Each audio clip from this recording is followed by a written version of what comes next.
ಚಿತ್ರದುರ್ಗದ ಗಣಿಗಾರಿಕೆಯಿಂದ ಆಗ್ತಾ ಇರುವಂತಹ ಪೊಲ್ಯೂಷನ್ ಬಗ್ಗೆ ಒಂದು ಇನ್ಡೆಪ್ತ್ ವಿಡಿಯೋ ಮಾಡಿ ಅಂತ ಕೆಲವೊಂದು ರಿಕ್ವೆಸ್ಟ್ ಬರ್ತಾ ಇತ್ತು. ಜನ ನೀರಿನ ರೂಪದಲ್ಲಿ ವಿಷನ ಕುಡಿತಾ ಇದ್ದಾರೆ. ರೈತರು ತಮ್ಮ ಜಮೀನಿನಲ್ಲಿ ಬೆಳೆ ಬೆಳೆಸಕ್ ಆಗ್ತಾ ಇಲ್ಲ, ಬೆಳೆದಿರೋದನ್ನ ಮಾರಕ್ ಆಗ್ತಾ ಇಲ್ಲ, ಅದನ್ನ ತಿನ್ನಕ್ ಸಹ ಆಗ್ತಾ ಇಲ್ಲ. ಅಲ್ಲಿನ ಜನ ನರಕದಲ್ಲಿ ಬದುಕ್ತಾ ಇದ್ದಾರೆ. ಲಿಟ್ರಲಿ ಅಲ್ಲಿನ ಸುತ್ತಮುತ್ತ ಇರುವಂತಹ ಹಳ್ಳಿಲಿ ವಾಟರ್ ಇಂದ ಹಿಡಿದು ಗಾಳಿ, ನೀರು, ಪರಿಸರ ಪ್ರತಿಯೊಂದು ಸಹ ಪೊಲ್ಯೂಟ್ ಆಗಿದೆ. ಆದ್ರೆ ಯಾವೊಬ್ಬ ಅಧಿಕಾರಿನೂ ಸಹ ಅವ್ರ ಕಷ್ಟನ ಸಾಲ್ವ್ ಮಾಡೋದಕ್ಕೆ ಮುಂದೆ ಬರಲೇ ಇಲ್ಲ. ಚಿತ್ರದುರ್ಗದ ಗಣಿಗಾರಿಕೆಯಿಂದ ಆಗ್ತಾ ಇರುವಂತಹ ಪೊಲ್ಯೂಷನ್ ಬಗ್ಗೆ ಒಂದು ಇನ್ಡೆಪ್ತ್ ವಿಡಿಯೋ ಮಾಡಿ ಅಂತ ಕೆಲವೊಂದು ರಿಕ್ವೆಸ್ಟ್ ಬರ್ತಾ ಇತ್ತು. ಸೊ ಏನಿದು ಮ್ಯಾಟರ್, ನಿಜವಾಗ್ಲೂ ಚಿತ್ರದುರ್ಗ ಡಿಸ್ಟ್ರಿಕ್ಟ್ ನಲ್ಲಿ ಅಷ್ಟೊಂದು ಪೊಲ್ಯೂಷನ್ ಪ್ರಾಬ್ಲಮ್ ಇದೆಯಾ ಅಂತ ತಿಳ್ಕೊಳ್ಳಿಕ್ಕೋಸ್ಕರ ನಾನು ಮತ್ತು ನಮ್ಮ ಟೀಮ್ ಮೆಂಬರ್ಸ್ ಅಲ್ಲಿಗೆ ಹೋಗಿ ಅಲ್ಲಿನ ರಿಯಾಲಿಟಿನ ಚೆಕ್ ಮಾಡಿದ ಮೇಲೆ ಗೊತ್ತಾಗಿದ್ದು ಅಲ್ಲಿನ ಜನ ನರಳ್ತಾ ಇದ್ದಾರೆ ಅಂತ.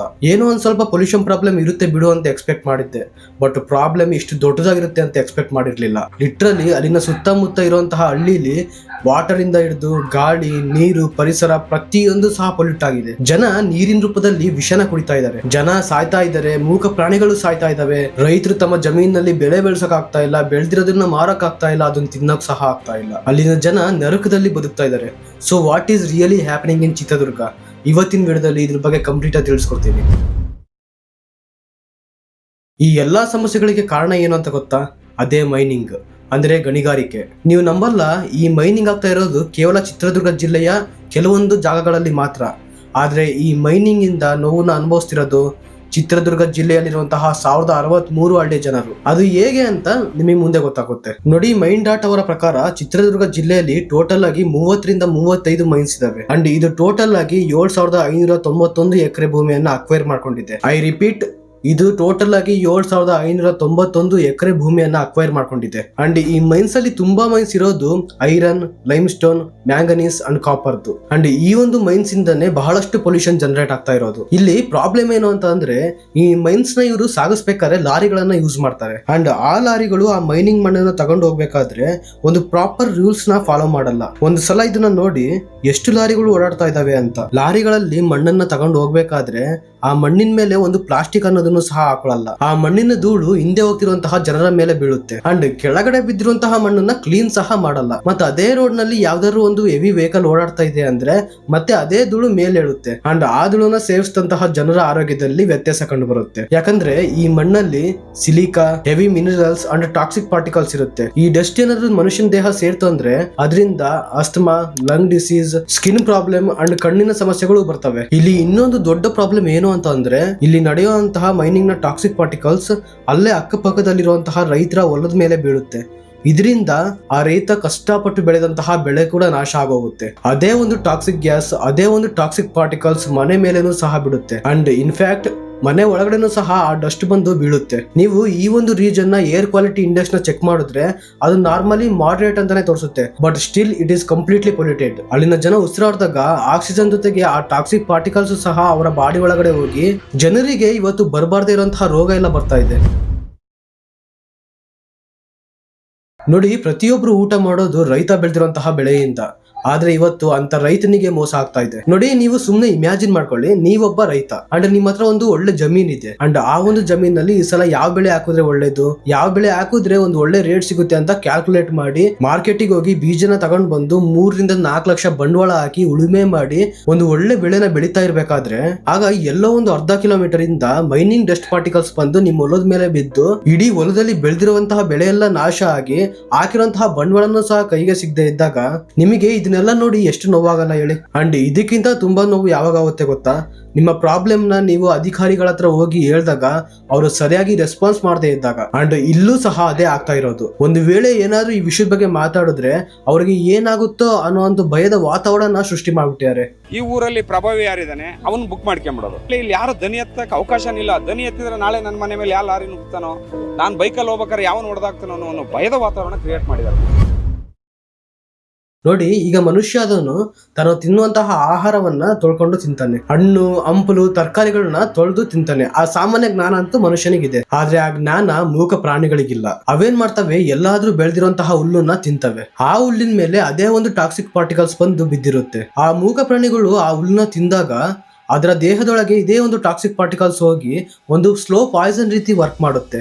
ವಿತಿನ್ 4 to 5 months ಅಲ್ಲಿ ಆ ಮೂಕ ಪ್ರಾಣಿ ಸತ್ತೋಗುತ್ತೆ. ಸರಿ, ಅಲ್ಲಿನ ಮೂಕ ಪ್ರಾಣಿಗಳು ತಾವು ತಿನ್ನುವಂತಹ ಪದಾರ್ಥವನ್ನ ತೊಳ್ಕೊಂಡು ತಿನ್ನಕ್ಕಾಗಲ್ಲ, ತಿನ್ಲೇಬೇಕು ಅಂಡ್ ತಿಂತವೆ ಕೂಡ. ಆದ್ರೆ ಅಲ್ಲಿನ ಜನ ಆ ತರಕಾರಿಗಳನ್ನ ತೊಳ್ಕೊಂಡು ತಿಂತಾರೆ ಅಲ್ವಾ. ಆದ್ರೆ ಅವ್ರು ತೊಳೆಯುವಂತಹ ಆ ನೀರೇ ವಿಷ ಆಗಿದ್ರೆ, ಆ ಜನ ಕುಡಿಯುವಂತ ನೀರಲ್ಲೇ ವಿಷ ಇದ್ರೆ ಹಾಗೇನ್ ಮಾಡ್ತಾರೆ? ಈ ಒಂದು ವಿಷಯನ ಮಾತ್ರ ನೀವೆಲ್ಲ ತಿಳ್ಕೊಳ್ಳೇಬೇಕು. ಅಂಡ್ ಮುಖ್ಯವಾಗಿ ಚಿತ್ರದುರ್ಗ ಜಿಲ್ಲೆಯ ಜನರು ಸಹ ತಿಳ್ಕೋಬೇಕು. ನೋಡಿ, ಮೈನಿಂಗ್ ನಡೀತಿರುವಂತಹ ಜಾಗ ಬಂದು ಭೀಮಸಮುದ್ರ ಅಂತ. ಅಲ್ಲಿಂದ 3 ಕಿಲೋಮೀಟರ್ ದೂರದಲ್ಲಿ ಒಂದು ಕೆರೆ ಇದೆ. ಆ ಗಣಿಗಾರಿಕೆಯಿಂದ ಬರುವಂತಹ ಎಲ್ಲಾ ವೇಸ್ಟ್ಗಳು ಸಹ ಆ ಮಳೆಯಿಂದ ಆ ಕೆರೆಗೆ ಬಂದು ಸೇರುತ್ತೆ. ಇದೇ ರೀತಿ ಅಲ್ಲಿನ ಸುತ್ತಮುತ್ತ ಇರುವಂತಹ ಕೆರೆಗಳಿಗೂ ಸಹ ಅಲ್ಲಿನ ವೇಸ್ಟ್ ಹೋಗಿ ಬೀಳುತ್ತೆ. But main twist ಇರೋದಿಲ್ಲಿ.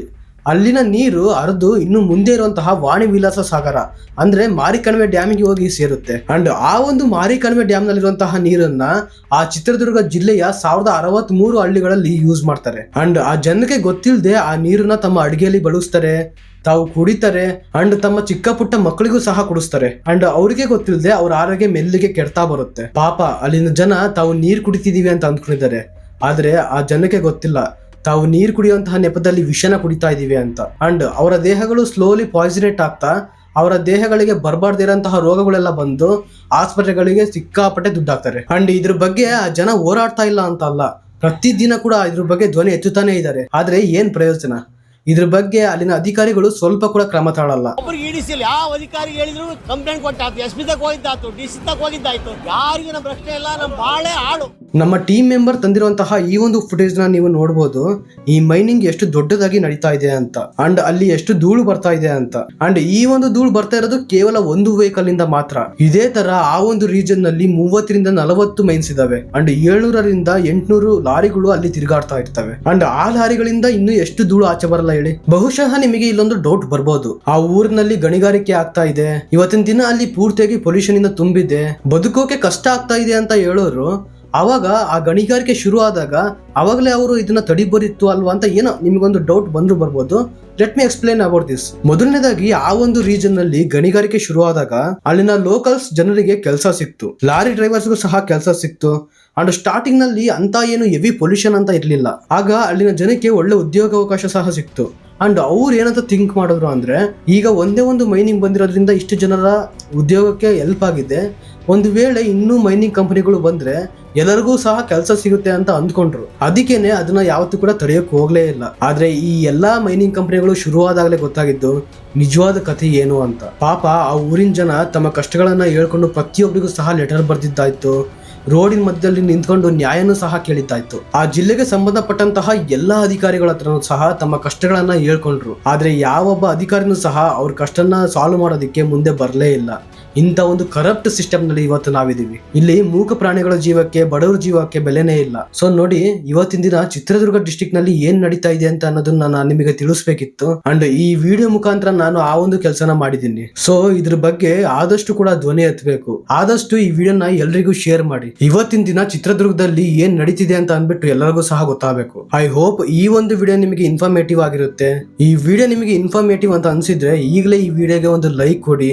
ಆದಷ್ಟು ಈ ವಿಡಿಯೋನ ನಿಮ್ಮ ಫ್ರೆಂಡ್ಸ್ ಅಂಡ್ ಫ್ಯಾಮಿಲೀಸ್ಗೆ ಶೇರ್ ಮಾಡಿ. ವಿಡಿಯೋ ಹೇಗನ್ನಿಸ್ತು ಅಂತ ನಿಮ್ಮ ಒಪಿನಿಯನ್ ನ ಕಮೆಂಟ್ ಮಾಡೋದನ್ನ ಮಾತ್ರ ಮರಿಬೇಡಿ. ನಾನು ನಿಮಗೆ ಮತ್ತೆ ನೆಕ್ಸ್ಟ್ ವಿಡಿಯೋ ಜೊತೆಗೆ ಸಿಗ್ತೀನಿ. ನಾನು ನಿಮ್ಮ ಚಂದನ್, ಸೈನಿಂಗ್ ಆಫ್.